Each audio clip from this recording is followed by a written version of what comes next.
Previously on Alan Wake, Alice has been kidnapped. Alan, please help me. Alice? You'll do exactly what I say if you ever want to see your wife again. I can't tell anyone except my agent Barry. Damn it, Barry, they'll kill her. You're my best friend, and I'm worried that you're not right in the head. The ransom is a manuscript I supposedly wrote that's coming true before my eyes. It happened just the way it was on that page. So dark. I have found only a few scattered pages. I want the entire manuscript. The deadline is in 2 days. I found Mr. Wake's pages. Good girl. How the hell did she get her hands on the manuscript anyway? I don't know. She's resourceful. I told you were too hard on her. Listen, I found out all sorts of interesting stuff while I was digging around. Yeah. Mr. Wake, it's Sheriff Breaker. We have an FBI agent here, Agent Nightingale. FBI? He's anxious to see you. You'd better come to the station. Okay, I'll be right over, Sheriff. Let's make this quick, huh? Help you folks? Name's Randolph. I'm the manager. We're looking for Rose. Works as a waitress down at the diner. Rose, sure. Nice girl. Who wants to know? I'm Alan Wake. The writer, huh? I heard on the radio you were visiting. Well, I'll show you her trailer. That Rose, she's a nice girl. Always pays her rent on time. As I was saying, Al, I found all sorts of weird stuff from the local newspaper's archives. This place is crazy. Disappearances, mysterious deaths, urban legends come true, and get this, most of this stuff takes place around Cauldron Lake. Well, you ain't wrong, mister. The Indians thought the lake was a doorway to the underworld. I'm the God-fearing type myself. I don't hold with that sort of thing. Yeah, okay. Anyway, there was an island there owned by a guy called Thomas Zane.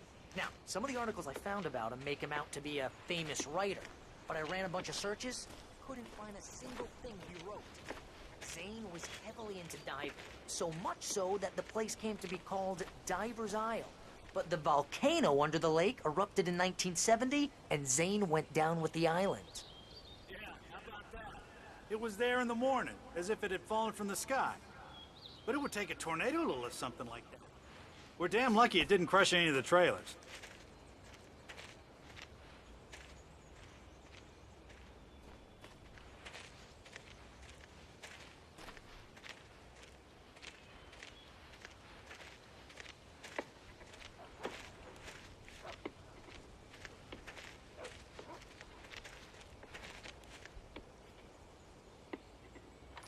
Gets better.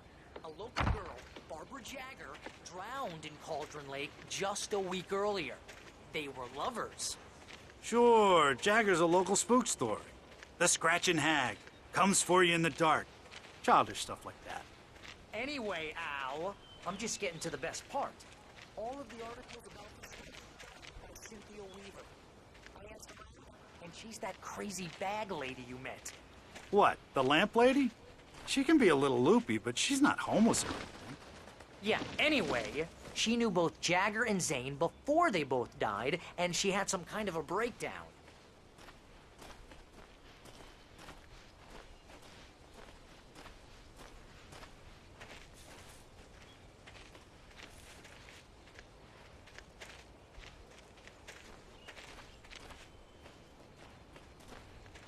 Well, mister, this here's Rose's trailer. You mind me asking what you want with her? We're just here to talk to her, pal.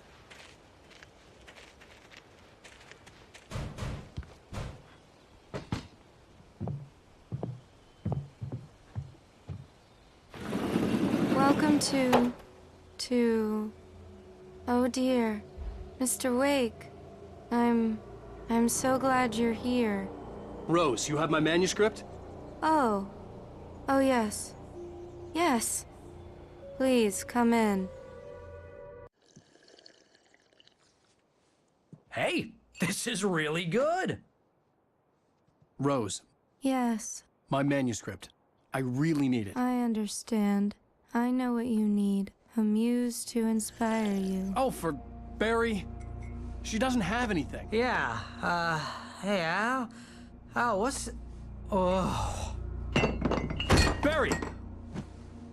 What?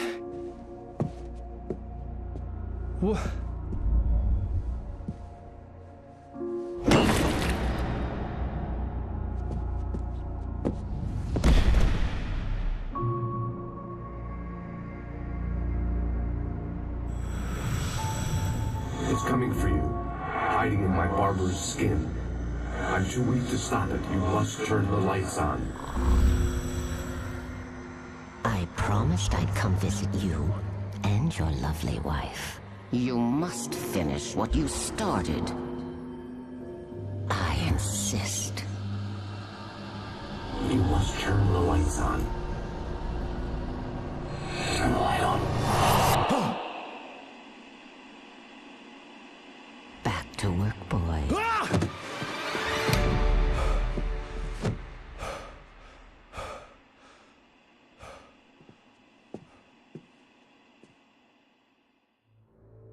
I felt nauseous, hungover. Only anger kept me going. I can't tell reality from dream anymore, but it seems I have an imaginary editor to help me. She's an old woman in a funeral dress. I call her Barbara Jagger. She's very strict. I'm writing faster and faster. My manuscript is being heavily revised. The edits are getting very aggressive, and each day there's less of me and more of her. I hate it, but I know she's right. She promises me I can save Alice this way. She knows more of this than I do. About the complex incantation I'm attempting. About this place. She's worked with another writer under similar circumstances, Thomas Zane. The genre of the story seems to be shifting. It's turning into a horror story. I'm getting close. I can feel it. Rose took a day from me. I had less than 12 hours left to meet the kidnapper. All I could do was get Barry into the car, work something out once I got on the road. Welcome to the Oh Dear Diner. What can I get you today? Coffee? I couldn't work up much hate for Rose. Something had used her to get to me and left its mark. First refill is free. Milk and sugar on the counter there. Would you like to hear today's specials? Thank you. A nice day. Come back soon. Barry was out of it. He was way too heavy to carry.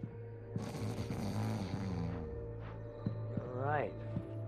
I deserve more money. My gun and flashlight were gone. I'd have to find a way to get Barry into the car as quickly as possible. There was no time to waste. Mr. Randolph liked Rose. That little smile she had. How she was still sweet when life had tried so hard to make her bitter. It wasn't any of his business what she did in her trailer. But those strangers, the writer and his smart-ass sidekick, looked like trouble. And they'd been in there for hours, way past her normal bedtime. He reached for the phone and called the sheriff's station.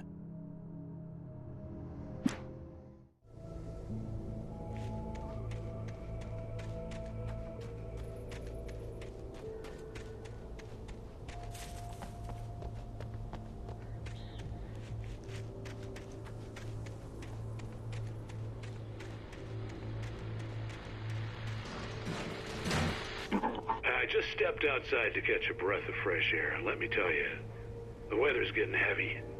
Nights like this make me especially glad I'm here talking to you and not home in bed. Once the weather takes a turn like this, I can't sleep at all. It's all tangled bed sheets and dark thoughts, punctuated by the occasional plunge into nightmare. Is it just me? Well, perhaps it is. But I hope I can make the night a little bit easier to get through. Caller, you're on KBF FM. Hey, Pat, it's Walt Snyder. What's on your mind, Walt? Well, I am the way you are, but, well, I can't sleep either, you know? I just been staring out the window here, trying to make sense of it all, but, I ain't been drinking either, you know? I just... Well, you sound like a man with a problem, Walt. I had argument with Danny. You know Danny, and, then I got in trouble with the law, you know, and, I'm just, well... I heard something like that, Walt. Yeah, well, you know, Danny's my best friend, and, they let me out on bail today. And now I'm just alone here at the window, you know, waiting. Man, and there's something in the air tonight, man. I was just outside looking up at the sky above our broadcast tower thinking the same thing. What are you waiting for, Walt? I don't know. You know, something's gonna happen. You know, I think I better go. Well, Walt, maybe... No, thanks, Pat. Well, good luck to you, Walt. Hang in there. Let's take a little break, folks. This weather's really something else, huh? How can I be sure?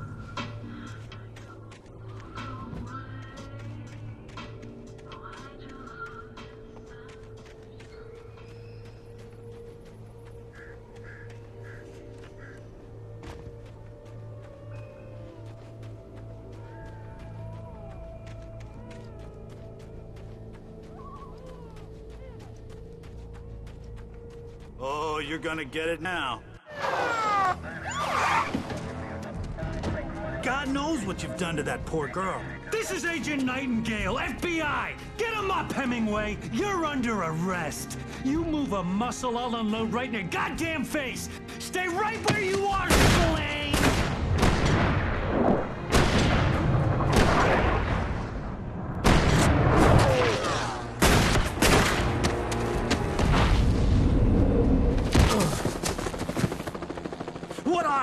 I'm standing right here, you goddamn maniac!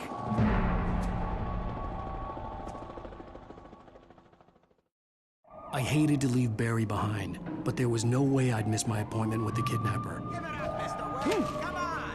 Make it easier!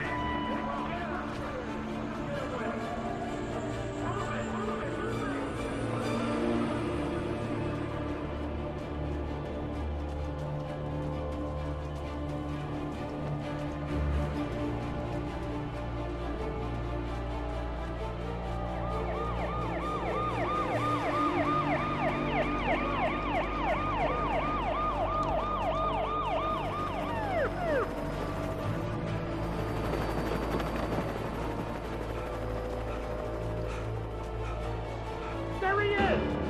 We have the suspect in sight! Okay, men. Keep your eyes peeled. He's gonna try to make it through here.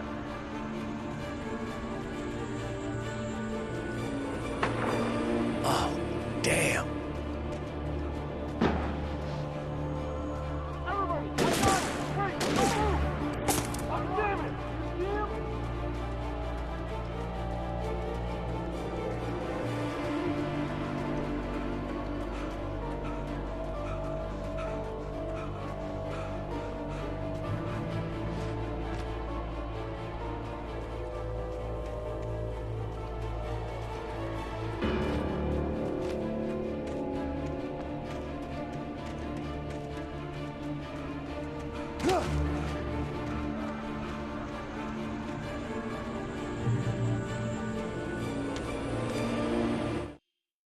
For decades, the darkness that wore Barbara Jagger's skin slept fitfully in the dark place that was its home and prison.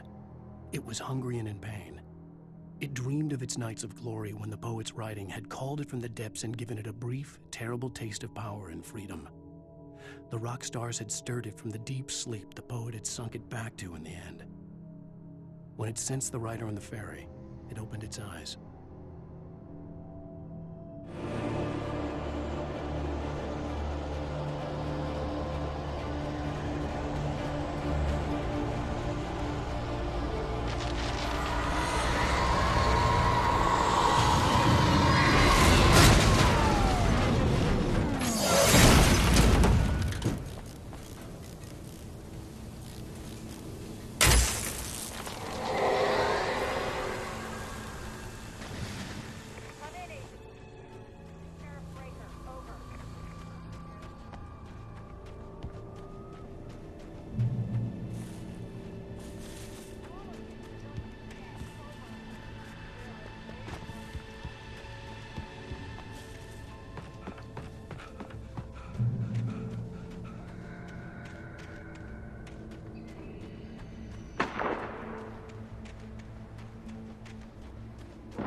Search the area.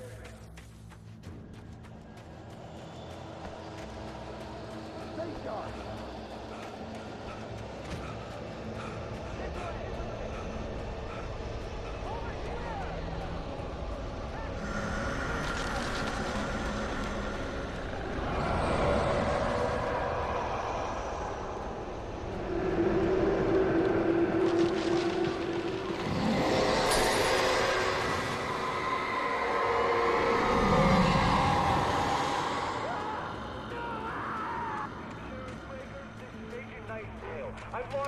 contact with person that you assigned to me.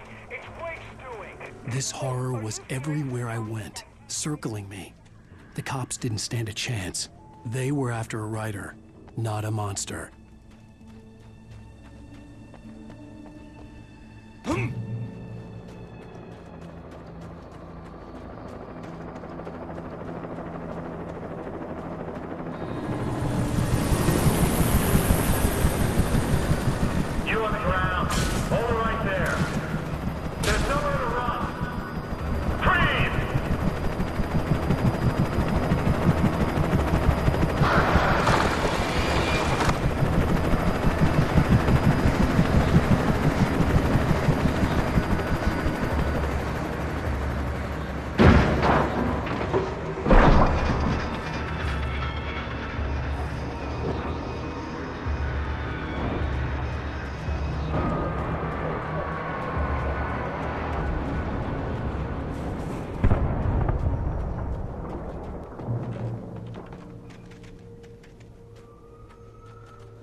This is James. Mulligan, Thornton, come in. Over.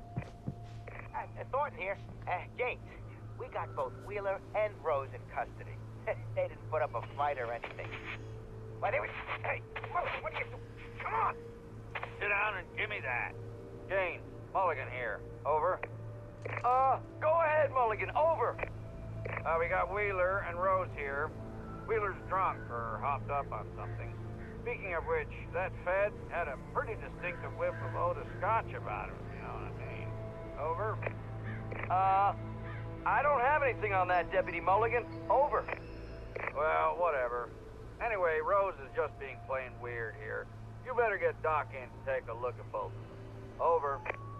Gotcha. You better get them here quickly. The, Fed's gonna want to interview Wheeler. Over. Oh, yeah, I'll bet he does. Looks like they have a lot in common. Mulligan out.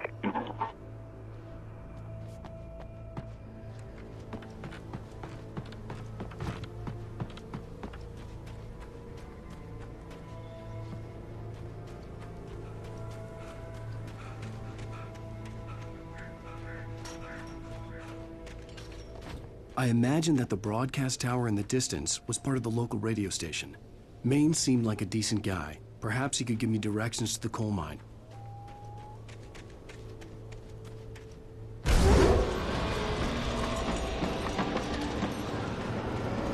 Unnatural shadows clung to the gate.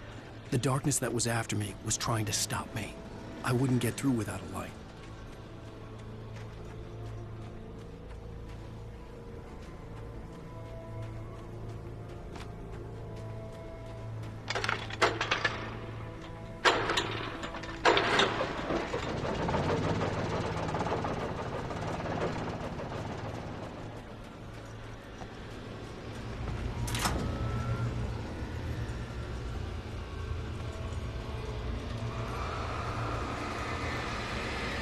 The old generator conked out. I'd have to see if I could fix it and try again.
It took me a moment to recognize the flashbang grenades.